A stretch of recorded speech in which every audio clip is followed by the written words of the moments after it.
While hosting a family dinner, my husband's father took my plate and said, "You eat after the men." Stunned, I reached for it, but my husband just shook his head. "It's tradition," he murmured. The next day, I sent out invitations for a dinner they never expected. When they arrived, they learned exactly how I felt. My husband, Richard, and I had been married for 3 years. I wouldn't say it was a bad marriage, but I'd started noticing little things that didn't sit right with me. He wasn't abusive, he wasn't mean, but there were times when he seemed different around his family. His father, Paul, was one of those old-school, men-run-the-house types. His mother, Carol, was quiet and never challenged him. His brother, Mark, was basically a clone of their father, loud, opinionated, and convinced women should know their place. His brother's wife, Anna, was sweet, but she always looked tense, like she was waiting for someone to tell her to shut up. I didn't grow up like that. My parents raised me to believe that respect goes both ways. That a marriage is a partnership. That a woman doesn't just exist to serve a man. So, while I knew Richard's family had some old-fashioned ideas, I figured as long as he wasn't like them, it didn't matter. I was wrong. It was a regular Saturday. No holiday, no special occasion, just a simple dinner at our house. I had spent the entire day cooking. Not because anyone expected me to, but because I liked to cook. I liked making a home feel warm and welcoming, and honestly, I wanted to impress them. I made roasted chicken, mashed potatoes, collard greens, cornbread, the whole works. I plated everything beautifully, set the table, lit a few candles.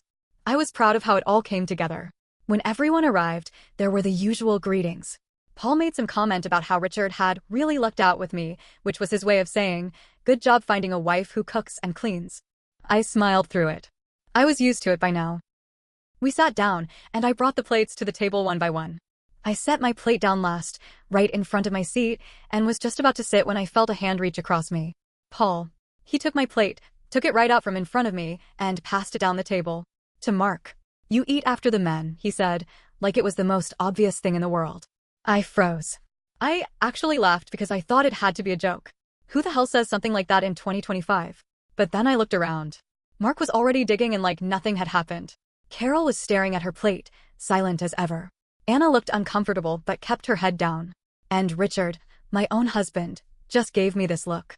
A look that wasn't shame or disbelief or anger at his father. No, it was a look that said, "Don't make a scene."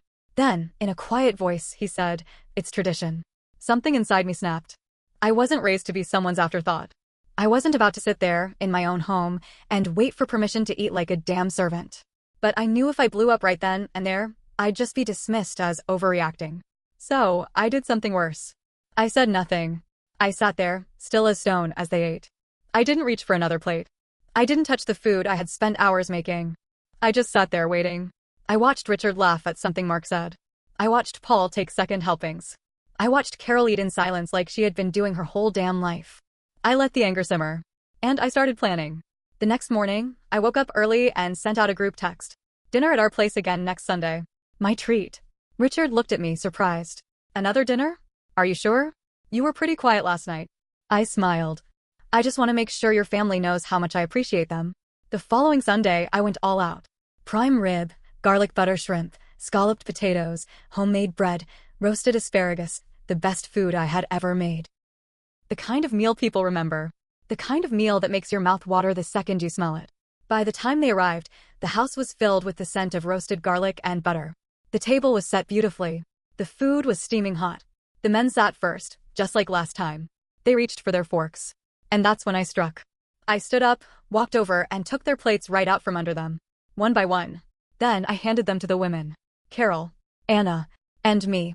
"You eat after the women," I said, keeping my voice as even as Paul's had been the week before. The silence was instant. Paul's jaw tightened. Mark scoffed, shaking his head like I was being ridiculous. Richard blinked at me. "Babe, what are you doing?" I picked up my fork and took a slow, deliberate bite. "It's tradition." Paul pushed back from the table. "We don't do things like this." I chewed, swallowed, smiled. Exactly. Mark was getting red in the face. "This is stupid." "Oh!" I tilted my head. It wasn't stupid last week. Anna, sweet, quiet Anna, let out the smallest snort of laughter. She quickly covered it with a cough, but I caught it. And I could tell that, for the first time, she was really looking at her husband. Carol, for the first time ever, picked up her fork before Paul. She still looked nervous, but she did it. And I took my sweet time eating. The men just sat there. Uncomfortable. Hungry. and completely powerless. And I wasn't even close to done. When I finished my plate, I leaned back, wiped my mouth, and said, "Since the women cooked, the men can do the dishes." The look on Paul's face? Priceless. Mark actually laughed, thinking I was joking. But when I didn't move, when I didn't start clearing plates like some obedient little housewife, he realized I wasn't. And Richard? Oh, my dear husband? He hesitated, looked at me, then at his father. Then he sighed, stood up, and started collecting plates. And just like that, the balance of power shifted. That night, after everyone had left, Richard and I sat in the kitchen. The sink was still full of dishes. He was quiet, swirling his drink in his glass, staring at the table like it had betrayed him. I leaned against the counter, arms crossed, waiting. Finally, he spoke. "What the hell was that?" I raised an eyebrow. "Dinner." He let out a humorless laugh. "You humiliated my dad." I tilted my head. Did I? Or did I just show him what it feels like to be on the other side? Richard set his drink down harder than necessary. "You made everyone uncomfortable." I shrugged. "Good." His jaw clenched. "I don't understand why you had to make it a whole thing." And that's when I lost it. I slammed my hand on the counter. "Oh, so it was fine when your dad did it to me, but when I do the exact same thing, suddenly it's a problem? That's just how he is." No, I cut him off. "That's just how you let him be. And that's how your mom lets him be. And that's how your brother treats Anna. And I guarantee that's exactly how he's raising his sons to be, too." Richard flinched at that. I softened my voice, but not my resolve. "I am not some submissive housewife, Richard. I am your wife. Your partner. And if you think I'm going to sit there and wait my turn like I'm less than you have another thing coming."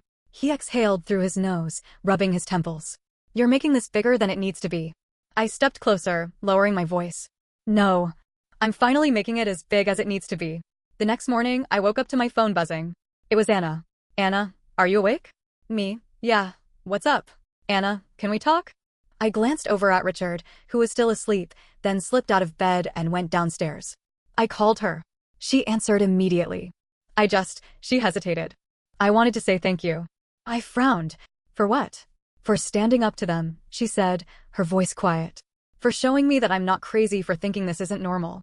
I sat down at the kitchen table. "Anna, how bad is it?" She let out a shaky breath. I don't know. I mean, Mark's never hit me or anything. But she stopped. "He talks to me like I'm a child. He tells me what to wear, what to cook, who I can and can't see.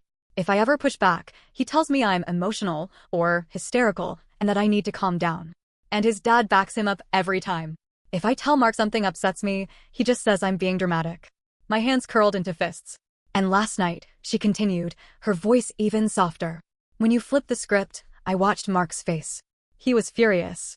But not because he thought it was unfair. It was because, for the first time, he wasn't in control." I swallowed. "Anna, what do you want to do?" Silence. Then, barely above a whisper, "I don't know." I nodded, even though she couldn't see me. "You don't have to decide anything right now," I said. "But you do deserve better. Just know that, okay?" "Okay." I could hear the tears in her voice. And I knew, in that moment, something had shifted in her, too. I didn't expect him to call me. But 2 days later, I was at work when my phone rang. "Paul." I stared at the screen for a long moment before answering. "Hello?" Silence. Then, a slow inhale. "You think you're clever, don't you?" I leaned back in my chair, pressing my fingers against my temple. "Paul, if this is about the dinner, this is about my son." I frowned. "Excuse me? You embarrassed him in front of his family. You put ideas in his wife's head. You've been poisoning him against us since the day you married him." I almost laughed. "Poisoning him? By expecting to be treated like a person." "Don't play dumb," Paul spat. "I know you're kind. Women like you don't want equality. You want control. You want to turn my boy into some weak, spineless excuse for a man. I raised him better than that." I took a slow breath. And then, calmly, I said, "Well, Paul, if you're so convinced your son is weak, maybe you should ask yourself who raised him that way." Silence. Then, a low chuckle. "You think you've won something here," he said. "But let me tell you something, sweetheart. A woman who fights her husband's family doesn't stay married for long." And then he hung up. I sat there, staring at my phone, my heart pounding. Not because I was scared. Because I was furious. Paul had underestimated me. He thought I was just some defiant little girl who needed to be put in her place. But what he didn't realize was that I wasn't just fighting for myself anymore. I was fighting for Anna. For Carol. For every woman in that family who had ever been forced to wait their turn. And Paul? Oh, he had no idea what was coming next. Paul's words echoed in my mind for the rest of the day. A woman who fights her husband's family doesn't stay married for long. It wasn't a threat. It was a promise. And I knew exactly what he was trying to do. He wanted me gone. He wanted Richard to come crawling back to him, apologizing for letting his wife get out of control. He wanted his son to be just like him, loud, proud, and in charge. But here's the thing, I wasn't going anywhere. Over the next week, I noticed a shift in Richard. At first, he was quiet, walking on eggshells around me. He didn't want another fight. He didn't want to talk about the dinner, his father, or anything that had happened. But then, little things started happening. He would leave the room whenever I was on the phone with Anna. He started defending his dad more. He just comes from a different time, he muttered one night as we were getting ready for bed. You can't change people like him overnight. I stared at him. And you think he should stay that way? Richard sighed. I think you could have handled it differently. I scoffed. Like how? By smiling and nodding while he treats me like an unpaid maid? You don't get it, he snapped, his voice suddenly sharp. That's just how things work in my family. I stared at him, something ugly twisting in my gut. Is it? I asked, my voice cold. Because I don't remember agreeing to be part of a family where I'm treated like a second-class citizen. Richard groaned, rubbing his temples. God, you always do this. You always have to turn everything into a fight. I laughed, actually laughed. Me? I turned things into a fight? I turned off the bedside lamp and lay down, my back to him. And for the first time since we got married, I wondered if I had misjudged the man lying next to me. 2 days later, Anna called again. Only this time, she wasn't crying. She was furious. I can't do it anymore, she whispered. I can't keep living like this. I sat up straight. Anna, what happened? He found the pamphlets, she said, her voice shaking. What pamphlets? She exhaled. I went to see a lawyer. Just to ask questions, just to see what my options were. But Mark, he must have gone through my purse. He found them last night. Oh, shit. What did he do? I asked, my heart pounding. He freaked out, she said. Started yelling about how I was humiliating him, how I was trying to ruin our family. He grabbed my phone, told me I wasn't leaving him. Ever. My stomach dropped. Did he? I hesitated. Did he hurt you? Silence. Then, in the softest voice, she said, not yet. That was all I needed to hear. I didn't hesitate. Anna, listen to me. You need to leave. Now. I know, she whispered. But I don't know where to go. You come here, I said immediately. Pack a bag, take your car, and get out before he comes home. She hesitated. But what if I don't care? I cut her off. You are not staying in that house one more night. She took a shaky breath. Okay.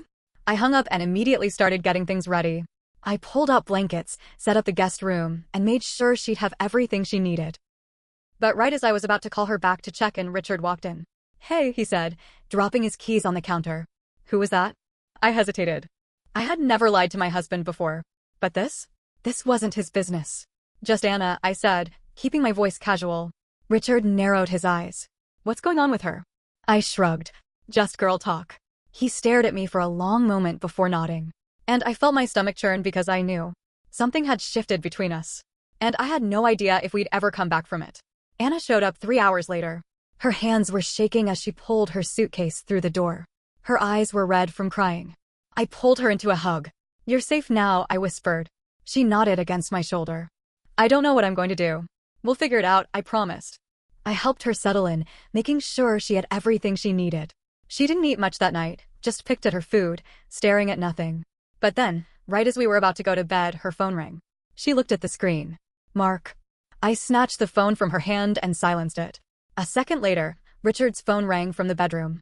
We froze. Then, voices. From outside. Anna turned pale. No. I peeked through the blinds. Mark was standing in our driveway. And he wasn't alone. Paul was with him. I felt ice crawl up my spine. They knew. And they weren't leaving without a fight. Mark and Paul stood in my driveway, silhouetted by the porch light. Anna was shaking beside me, gripping the fabric of her shirt like it was the only thing keeping her grounded. Her phone buzzed again. Another call from Mark. Then a text. Mark, come out. Now. I took a deep breath and turned to her. You don't have to do this. You don't owe them anything. She swallowed hard. If I don't go out there, he'll just keep coming. That's when Richard stepped into the room, still holding his ringing phone. He took one look at Anna, then at me. His face twisted with realization. You knew, he said, voice low. I didn't answer. He scoffed, shaking his head. Jesus Christ. You went behind my back. You didn't even tell me. I clenched my jaw. Because I knew you'd try to stop me. Richard's nostrils flared. Mark is my brother. You don't think I should have had a say in this? Your brother is scaring his wife so badly that she had to run in the middle of the night, I snapped. Do you really think I give a damn about how that makes you feel? He didn't respond. Because we both knew the answer. Another knock. Harder this time. Anna, Mark's voice came through the door, his tone eerily calm. Come outside, babe. Let's talk. Anna shrank back, shaking her head. Paul was next. You're embarrassing yourself, girl. And you're embarrassing our family. You don't just walk out of a marriage. I felt a new wave of rage rise up. I turned to Richard. Are you going to let them do this? Right here? In our house? Richard looked torn. Then, without a word, he went to the door. I stiffened. Richard, he opened it. Mark and Paul stepped inside like they owned the place. Anna flinched as Mark walked toward her. You're being crazy, he said, his voice almost soft. Come home. Let's talk like adults. But I saw the way his fingers twitched to his sides. The way his eyes darted to Paul for approval. He wasn't here to talk. He was here to win. Anna shook her head. No, Mark's face hardened. No. Her voice wavered, but she didn't back down. I'm not coming back with you. Mark exhaled through his nose, like he was trying to keep himself in check. Then he turned to Richard. Tell her she's being ridiculous. Richard didn't say anything. Paul took over. He turned his glare on me. You did this. I crossed my arms. Damn right I did. His eyes darkened. You're ruining this family.